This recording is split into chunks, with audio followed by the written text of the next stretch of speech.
Read, then burn.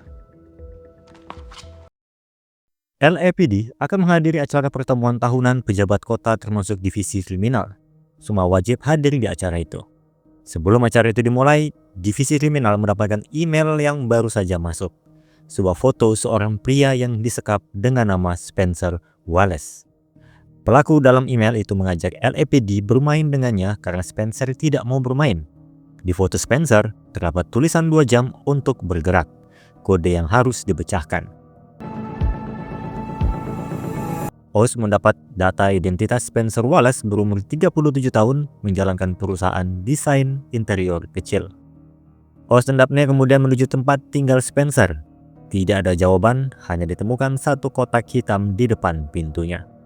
Kotak itu dibawa berisi puzzle dengan tulisan pembuka Let's Play. Morgan menyusun puzzle itu. Setelah selesai disusun, puzzle itu berupa peta daerah Mulholland Trail dengan satu potongan puzzle yang hilang. Satu keping puzzle yang hilang itu seakan pelaku menyuruh mereka untuk ke sana. Maka Oz dan Daphne akan mencari informasi tambahan mengenai Spencer, dan Morgan serta Karadec akan menuju Mulholland Trail.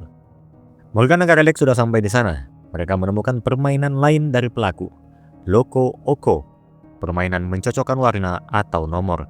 Ada 2 jalur jalan yang ditentukan dengan nomor 1 dan 2. Mereka menyelesaikan permainan itu terlebih dahulu untuk menentukan jalur mana yang akan mereka lalui dan selesai di kartu nomor 2. Dalam menyusuri jalur nomor 2, Selena menelpon Karadec. Oz dan Daphne di apartemen Spencer menemukan suntikan insulin yang berarti Spencer mengalami diabetes.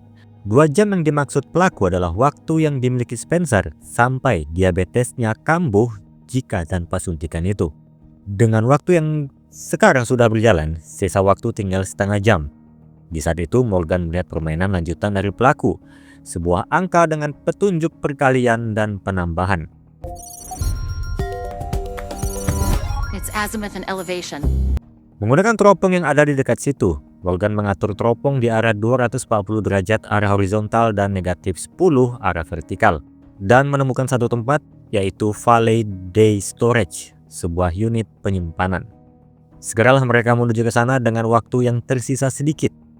Oz yang baru muncul dengan tergesa-gesa langsung memberitahu kalau Spencer menyewa salah satu unit di sini dengan nomor L4. Dan ketemulah Spencer di dalam itu. Dengan diberi suntikan insulin, dia berhasil diselamatkan. Di rumah sakit, Spencer menceritakan kalau kejadian penculikannya begitu cepat dan tidak sempat melihat wajah dari pelaku. Sesudah berhasil diculik, pelaku menggunakan topeng putih mengajak Spencer untuk bermain game. Tapi Spencer terlalu takut untuk bermain. Jika ada seseorang yang ingin menyakiti Spencer, Spencer tidak tahu siapa orangnya. Kembali ke LAPD di depan papan kasus. Dari apa yang dilakukan pelaku nampaknya bukan orang yang motifnya hanya untuk Spencer, tapi seperti ingin bermain-main dengan LAPD. 3 permainan yang diberikan pelaku untuk menemukan Spencer, semuanya adalah permainan anak-anak. Mereka saat ini tidak bisa bergerak sampai pelaku memberikan permainan selanjutnya. Kemudian di restoran, Morgan yang sedang membeli makanan yang ternyata sudah dibayar oleh orang lain, yaitu Gio Comfort. Dia sudah kembali dari luar kota untuk memberi informasi kepada Morgan mengenai Roman. Roman ada hubungannya dengan seorang wanita dengan nama Lila Flynn. Roman was a painter. He didn't have any partners. All I know is her name is Lila Flynn. Morgan tidak pernah mendengar nama itu, dan Gio akan masih menggali informasi mengenai Lila Flynn. Sebelum pergi, Gio meminta Morgan memberikan nomor teleponnya agar lebih mudah mengabarinya. Esoknya, permainan baru muncul di Marina Hotel, tempat yang menjadi acara tahunan akan digelar. Boneka 3 bayi dengan tulisan kesenangan baru saja akan dimulai. Jika petunjuk ini muncul di sini terang-terangan, artinya pelaku memang menunjukkan semua pada LAPD. The fun has just begun. And they're watching us. Kembali ke papan kasus. Kali ini permainannya tidak meninggalkan petunjuk yang banyak. Morgan yakin 3 boneka itu adalah petunjuk yang diberikan. Menanyai Spencer mungkin akan menambah petunjuk. Spencer tidak memberitahu siapapun ruangan unit yang disewanya. Berarti pelaku mengikuti Spencer sudah lama. Tapi Oz lalu menjawab kalau dia juga tahu ruangan unit yang disewa Spencer. Oz menceritakan kalau dia ikut sebuah kelompok yang bersifat pribadi. Dia awalnya berpikir kelompok itu tidak ada hubungannya, tapi makin lama mungkin menjadi relevan. Oz kehilangan ayahnya tahun lalu. Ibunya lebih dulu sudah meninggal. Tidak mudah baginya untuk hidup tanpa kedua orang tua. Jadi dia ikut kelompok kesedihan di Echo Park. Dia tidak sering hadir ke sana, maka dia tidak mengenal Spencer di awal-awal. Sampai dia ingat Spencer juga bergabung di kelompok itu dan menceritakan kehilangan temannya dan menyewa unit di tempat dia diculik bersama temannya itu. Artinya, jika Oz tahu cerita Spencer, maka semua yang ada di kelompok itu juga mendengar cerita Spencer. Salah satunya mungkin pelaku saat ini. Dengan itu, Selena memerintahkan Oz dan Daphne untuk menuju kelompok itu untuk mewawancarai mereka. Sedangkan Morgan dan Karadec akan mencari arti dari boneka-boneka yang diberi pelaku.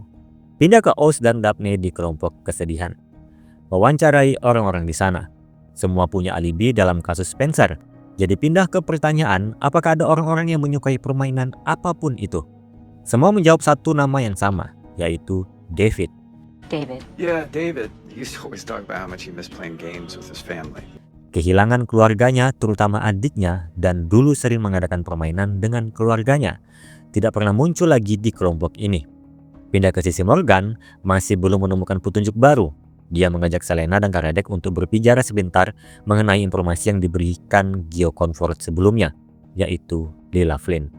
Morgan meminta bantuan untuk mencari informasi tentang Lila Flynn. Meski begitu, Karadec tidak percaya dengan Gio. Dia tetap akan membantu, tapi memperingati Morgan untuk tidak sepenuhnya percaya dengan Gio Comfort. Just please don't trust him. I won't, I promise. Kembali lagi ke Oz dan Daphne, mereka mendapatkan sketsa wajah David. Charles, ketua kelompok ini, agak terlihat risau. Ada satu wanita bernama Sierra, penerjemah ASL atau penerjemah bahasa isyarat, yang Oz juga kenal. Harusnya setiap pertemuan dia selalu datang lebih awal ke sini, tapi hari ini bahkan dia tidak muncul sama sekali tanpa kabar. Kembalilah mereka ke LAPD. Sketsa David menggambarkan dia adalah orang kulit putih dengan rambut gondrong, umur 30-an dan berjenggot.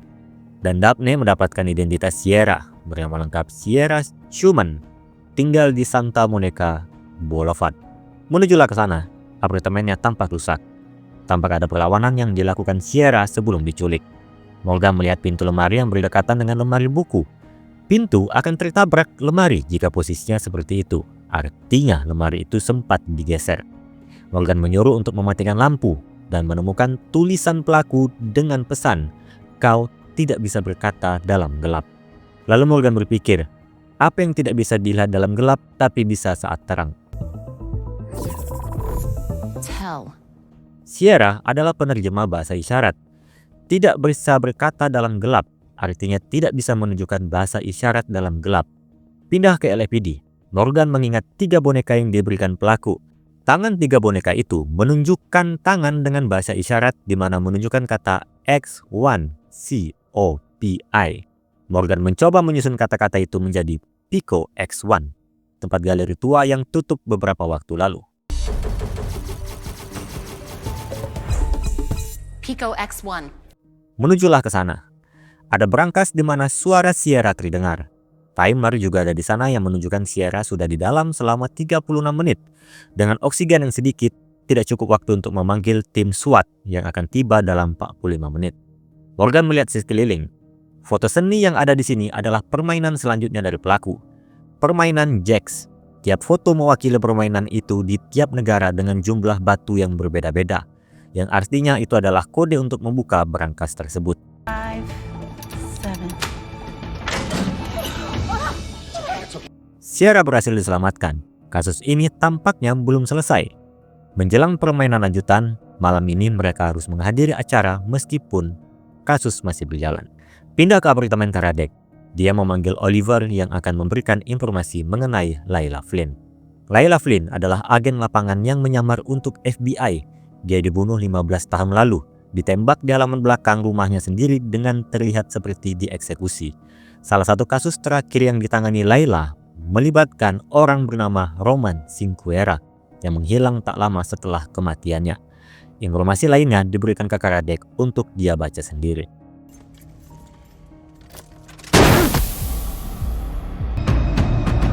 Pindah ke acara tahunan. Mereka menghadiri acara tanpa tahu apa yang sudah terjadi. Daphne yang khawatir karena Oz tidak bisa dihubungi dari tadi, diminta Selena untuk langsung ke tempat Oz. Daphne sampai ke parkiran menemukan mobil Oz, mengetahui kalau dia sudah diculik. Ditemukan satu jam pasir yang bertuliskan Marco. Pindahlah ke LAPD. Penculikan Oz hanya meninggalkan satu petunjuk, yaitu Marco. Sulit untuk menentukan petunjuk apa dari situ. Daphne memperhatikan semua tulisan yang ditinggalkan pelaku dari awal permainan sampai sekarang memiliki font tulisan yang berbeda-beda. Morgan setuju dengan hal itu. Lalu Daphne mencari font apa saja yang dipakai oleh pelaku dan ditemukan tiap awal font mengarah pada kata Roca. Morgan ingat dulu dia dan Roman sempat menyelinap ke rumah open house yang dirancang oleh arsitek bernama Roca untuk minum champagne. Jadi mereka akan mencari rumah-rumah yang dibuat oleh arsitek bernama Roca. Namun ada banyak sekali di LA. Karadec menyuruh mencari rumah yang ada satu kolam renang. Dan ditemukanlah hanya satu, berada di Encino. Bergegaslah mereka ke sana. Oz ditawan di dalam kolam renang. Karadec dengan cepat menyelam untuk melepaskan kunci yang ada dan membawa Oz ke atas. Dia masih belum sadar. Daphne melakukan nafas buatan dan akhirnya Oz terbangun.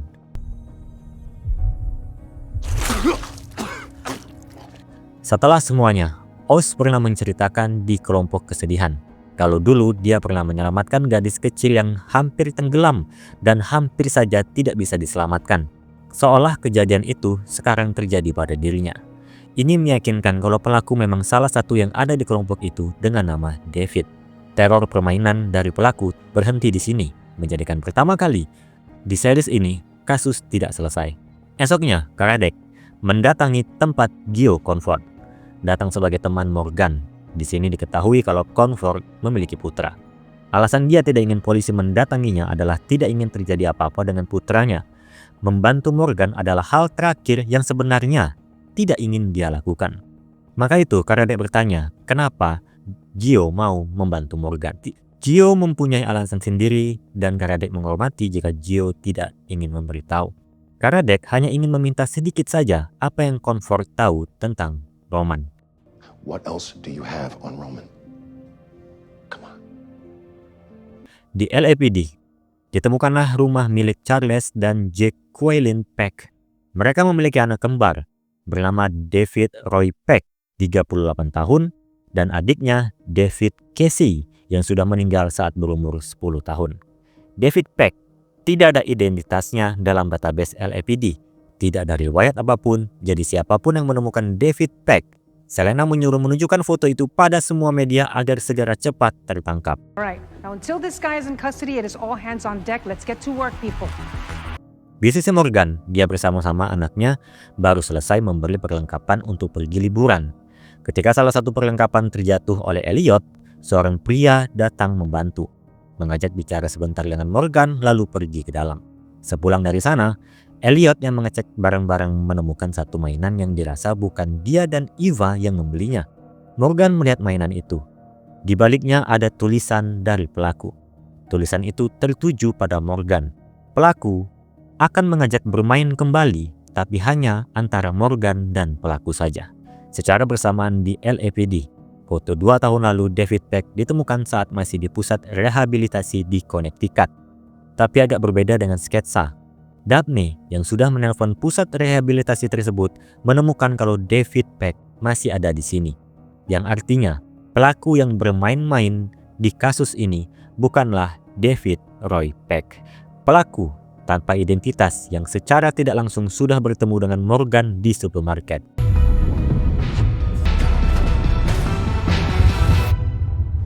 Morgan yang masih tidak percaya kalau pelaku secara tidak langsung sudah bertemu dengannya.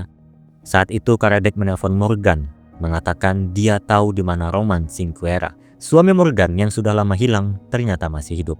Dan itu juga scene terakhir mengakhiri season 1 dari series High Potential. Roman is alive.